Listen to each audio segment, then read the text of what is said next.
Comme vous le savez, les Walt Disney Studios deviennent officiellement Disney Adventure World. Je vous invite donc à revenir avec moi sur ma découverte de cette toute nouvelle extension, ainsi que mes premières expériences et impressions. Étant pass annuel Silver, j'ai pu donc accéder à l'une des avant-premières. Je vous partage mon avis franc et honnête. Le resort parisien amorce selon moi très bien son renouveau. Ce n'est pas une découverte, ces avant-premières avaient également pour but d'effectuer des essais grandeur nature avant l'ouverture officielle. L'organisation est beaucoup plus fluide, le personnel a eu davantage le temps de se rôder au nouveau protocole. Il s'agit d'une ouverture extrêmement attendue, les attentes sont très élevées, cette extension est attendue au tournant, et forcément, tout cela va générer une affluence énorme et amènera les inconvénients qui s'y rapportent. Avant de poursuivre la vidéo, n'hésitez pas à me soutenir, ça m'aide à grandir petit à petit, ça prend quelques instants, un pouce en l'air, un partage, n'oublie pas de t'abonner, ça fait vraiment plaisir, on continue. Cela étant dit, revenons à mon expérience personnelle. Une fois les différents checkpoints passés à travers les Walt Disney Studios, nous entrons dans Adventure Way,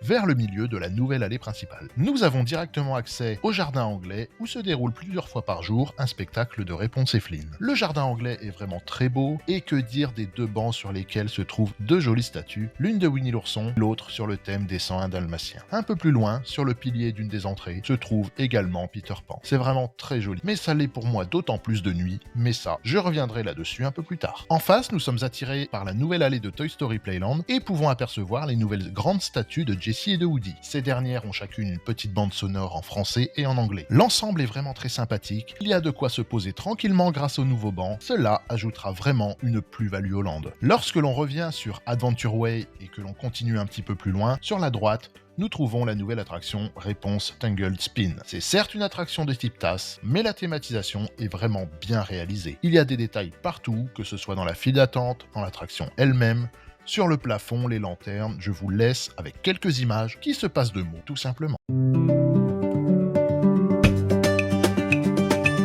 Il y a deux musiques qui alternent entre chaque tour, et c'est une attraction très simple, mais très agréable à faire. Même moi qui ne suis pas fan de Réponse, ni un fan de ce type d'attraction, la thématisation, la musique, l'ambiance, le souci du détail, tout cela m'a convaincu. Elle est à faire au moins 2 fois, une de jour et une de nuit. Chacun se fera son avis, pour ma part, cela a été une très belle expérience. En sortant de l'attraction Réponse, vous vous trouvez face au nouveau restaurant, le Regal View Restaurant, qui est très beau. Je n'ai pas encore eu l'occasion de le visiter, d'y manger ou de profiter du bar lounge, cela se fera ultérieurement, bien évidemment. Détail qui n'est pas un détail pour moi, et qui fait toute la différence, c'est que jusqu'à maintenant, nous n'avons pas encore vraiment pu apprécier ce qui se trouve derrière le restaurant. On l'entreaperçoit, mais on n'a pas encore eu l'occasion de vraiment le découvrir. Lorsque vous vous trouvez face au Regal View Restaurant, si vous vous orientez sur votre droite, vous vous dirigez vers le point fumeur, vers les nouveaux stands food et la terrasse panoramique. Si par contre vous vous orientez sur votre gauche, préparez-vous à vous prendre une claque.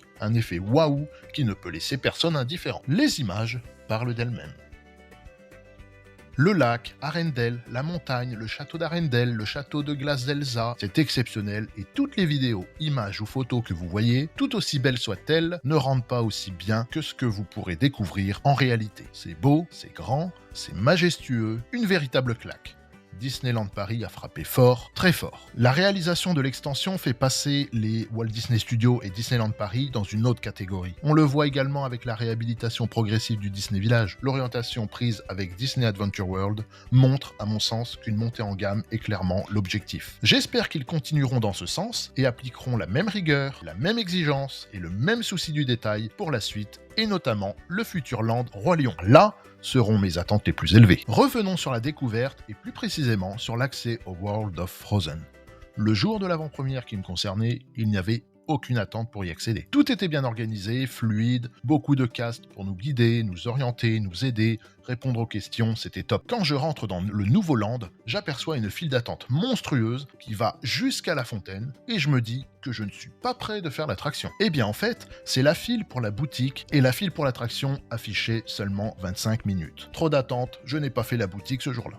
Mon créneau d'avant-première était 19h, et vers cette heure-là, il allait y avoir le dernier spectacle du jour sur le port d'Arendelle. Je vais souligner mon plus gros bémol sur le nouveau land, c'est concernant la place pour apercevoir ce spectacle. Le point d'eau où il se déroule se trouve vraiment en contrebas, et donc les gens se regroupent autour du port sur 3 côtés, et seuls les premiers rangs peuvent profiter pleinement du spectacle. C'est très vite plein, C'est une chose qu'il faut bien savoir et anticiper si vous voulez absolument faire ce spectacle. Toute proportion gardée, ça me rappelle un peu la problématique rencontrée sur certaines animations de la saison Disney Music Festival l'année dernière. Du coup, j'ai choisi de faire l'attraction, le spectacle, j'aurai largement le temps de le faire plus tard, et au lieu des 25 minutes, je peux vous dire qu'en réalité, ce fut beaucoup moins.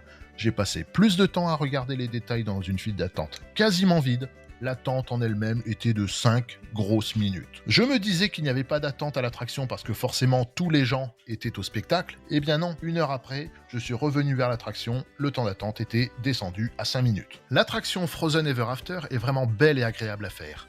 Je ne suis pas un fan Reine des Neiges à la base, certes, c'est un boat ride, mais la thématisation, les personnages et la musique nous emportent tout simplement. Ça fait plaisir, il y en a pour les yeux, pour les oreilles, ça fait du bien. Des détails, des couleurs partout, dans la file d'attente, sur les quais d'embarquement, l'attraction, la musique, tout au top. Spoiler alerte, je vais vous parler du sujet que j'ai pu voir sur les réseaux concernant l'attraction.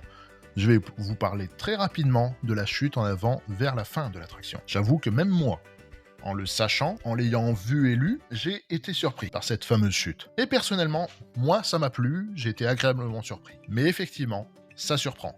En ce qui concerne les éventuelles contre-indications, tout est affiché, à mon sens c'est plutôt justifié et de toute façon la sécurité avant tout, il y a les avertissements légaux là où il faut. Pour le reste, chacun jugera en son âme et conscience. Contrairement à Pirates des Caraïbes, comme élément de sécurité, il y a une barre qui s'abaisse durant l'attraction. En tout cas, pour moi, l'attraction est vraiment au top. Bien sympa à faire, n'hésitez pas, pour ma part, j'y reviendrai. J'ai pu manger au Café des Lumières où ils font des hot dogs. C'est un peu l'équivalent du Casey Corner dans l'autre parc. Par contre, je n'ai pas vu de frites sur la carte. Je sais pas s'ils en feront plus tard. C'était bon, mais sans plus. Un hot dog, une boisson, c'est pas exceptionnel, mais ça nourrit. Il y avait trop de files d'attente au Crown Tavern. Le Regal View Restaurant est quant à lui overbooké jusqu'à je ne sais quand. Mais les occasions se présenteront. Enfin, je souhaite revenir sur mes 2 bangers. Le spectacle nocturne Disney Cascade of Light et l'extension en elle-même de nuit. Cette dernière était déjà très très belle de jour, c'est pour moi vraiment de nuit que toute la beauté du site se révèle. World of Frozen, le lac, le Regal View, les jardins anglais, Réponse, de nuit tout est magnifique. Et que dire du spectacle Disney Cascade of Light? Il est tout simplement magnifique, les écrans d'eau, des effets pyrotechniques, des drones dans les airs, dans l'eau, de la musique, ça pète, il y a la lumière. On m'avait parlé des fameux drones aquatiques d'ores et déjà surnommés les petits canards. Leur arrivée et leur départ sont très rigolos à voir. Le spectacle est très beau. Après, ma préférence va toujours vers Disney Tales of Magic, avec les drones je précise. Et il est là mon principal regret. Et ça, j'en parle dans une vidéo et un short, c'est qu'il y aura des drones dans un spectacle, mais plus dans l'autre. Mais ça, c'est un autre sujet. Cela n'empêche que j'ai adoré le spectacle. Je vous ai mis quelques images. Un petit conseil qui concerne la première fois que vous verrez le spectacle nocturne, évitez de vous mettre face aux grues, face au chantier, du côté de la terrasse panoramique et des stand food. Ça trouble un peu l'expérience, sans forcément trop la gâcher, mais pour une première fois, cela mérite des conditions optimales. Et venez tôt, car du côté sans paysage grue, les meilleures places seront très vite prises. Lors des avant-premières, la mienne en l'occurrence, 1h30 avant, les gens commençaient déjà à s'installer. Et il n'y avait que des passes annuelles. L'extension de nuit, elle est pour moi plus belle de nuit que de jour. J'ai toujours préféré les parcs, les monuments de nuit. Cela dégage quelque chose qui me parle davantage.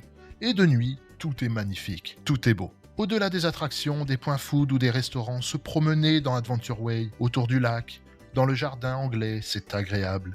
Tout comme j'aime me promener autour du lac des hôtels Disney. Flâner, se promener, profiter de l'ambiance musicale de jour, de nuit, parfois du calme, ça fait du bien. Et cela fait également partie de l'expérience Disney, à mon sens. Voilà, merci de m'avoir suivi, j'espère que cette vidéo vous a plu, n'hésitez pas à lâcher un pouce, à vous abonner, à commenter, à partager cette vidéo. Je vous dis à très bientôt pour de nouvelles aventures, vivons-les pleinement, vivons-les ensemble, bye!